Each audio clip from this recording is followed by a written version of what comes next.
Y hola cracks, mi nombre es Marcos Varillas y sean todos bienvenidos a un nuevo video del curso de Física Elemental. El día de hoy vamos a revisar el tema número 10, lo que corresponde al magnetismo. La pregunta es la siguiente entonces, ¿qué es el magnetismo?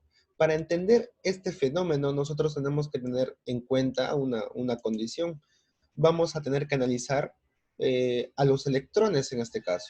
¿Por qué los electrones, profesor? Porque los electrones forman parte de toda la materia. De hecho, el magnetismo es una propiedad de la materia, viene incluido en ella, ¿de acuerdo? ¿Cómo viene incluido en ella?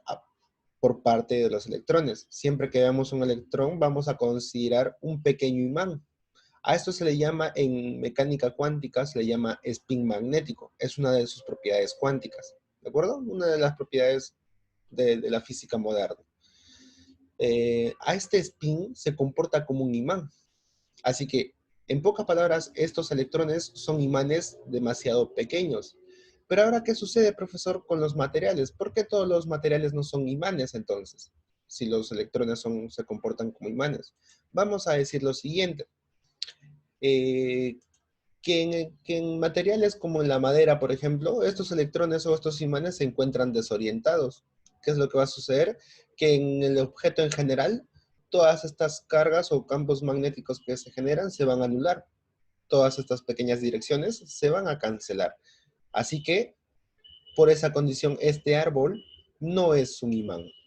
Ahora, profesor, existen materiales en los que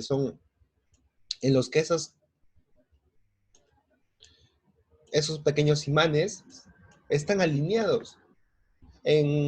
A este tipo de materiales se le llaman materiales magnéticos, ¿no? Son los que se comportan como un imán. Voy a observar que pasa lo siguiente.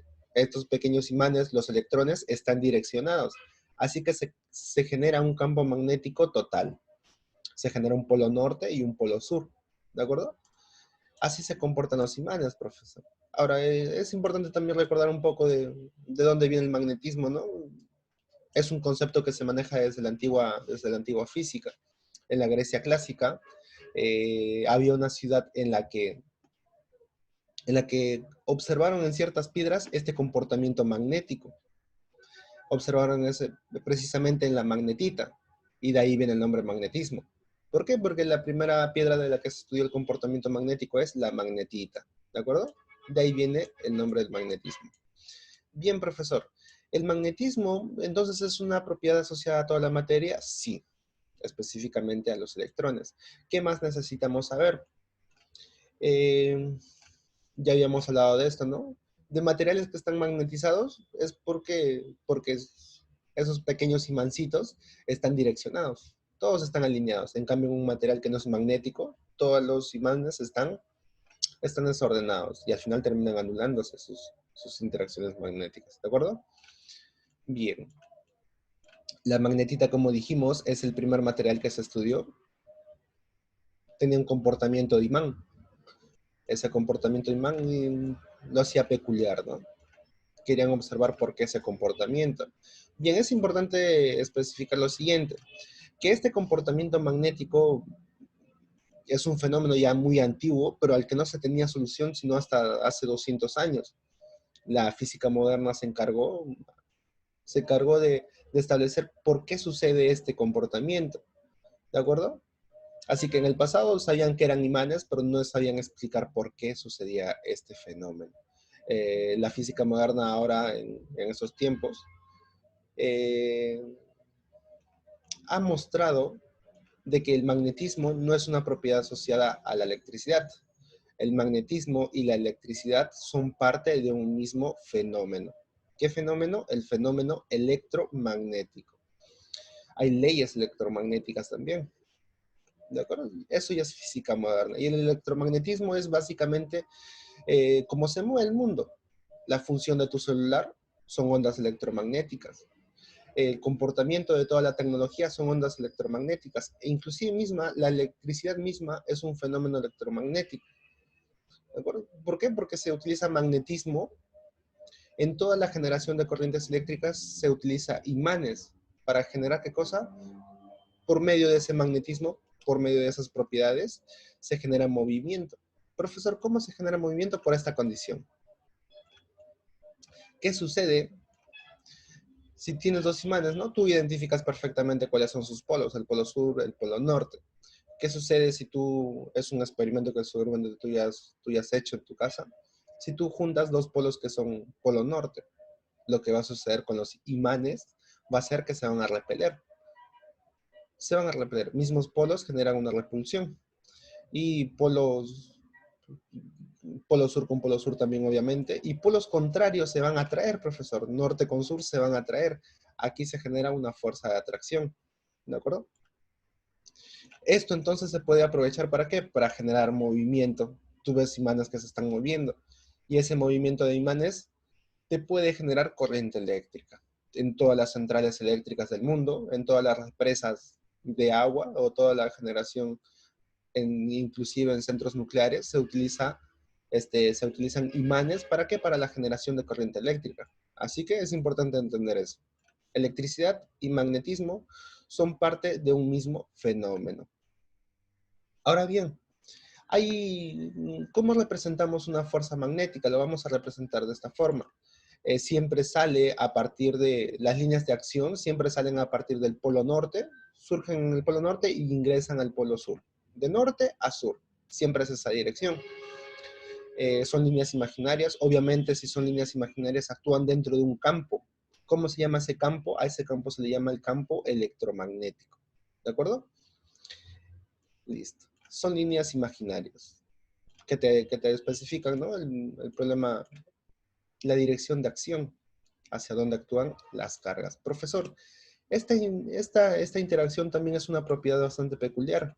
Es más, es una de las propiedades más importantes para que la vida en la Tierra se pueda dar como es.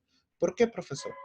Dijimos lo siguiente, que hay ciertos materiales, normalmente son metales, que tienen este comportamiento magnético. Se comportan como un imán. Esa generación de un imán crea ¿qué cosa? Crea lo siguiente, crea un campo magnético. Este campo magnético genera una interacción con las demás partículas. Y bien, mira lo que va a suceder. ¿Qué es lo que pasa cuando yo observo la Tierra? Yo observo el planeta Tierra y veo que en su centro existe una cantidad de metales, una gran cantidad de metales que están obviamente, debido a la temperatura, están en estado líquido.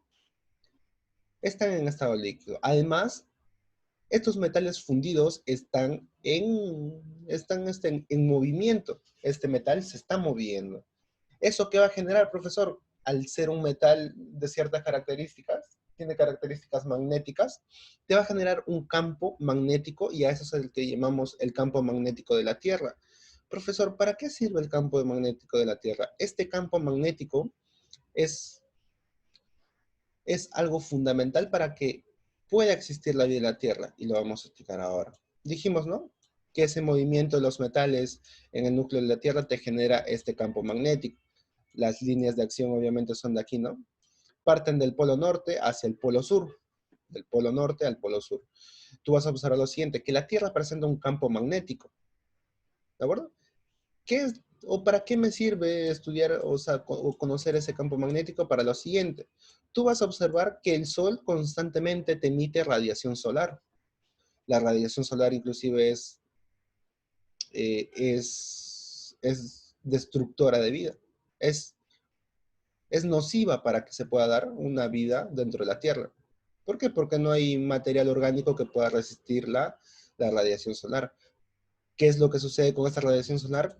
En pocas palabras, chicos, esta radiación solar son cargas ionizadas, son partículas ionizadas. O sea, en pocas palabras, se comportan como electrones. Esta radiación solar son electrones en sí. Entonces, el Sol está constantemente bombardeando con cargas ionizadas, con partículas ionizadas o electrones a la Tierra. ¿Qué es lo que sucede? Que el campo magnético de la Tierra interactúa con estas cargas. Estas cargas las desvía. Las desvía de tal modo de que no llegan a la superficie. Obviamente no es una capa perfecta, así que hay partículas o radiación que sí logra ingresar. Esa radiación solar es la que nosotros observamos como calor y es lo que permite que la Tierra viva, ¿no? Porque regulariza la temperatura. Regulariza este calor que ingresa, no es nociva para la vida, pero sí permite que el planeta Tierra se mantenga caliente.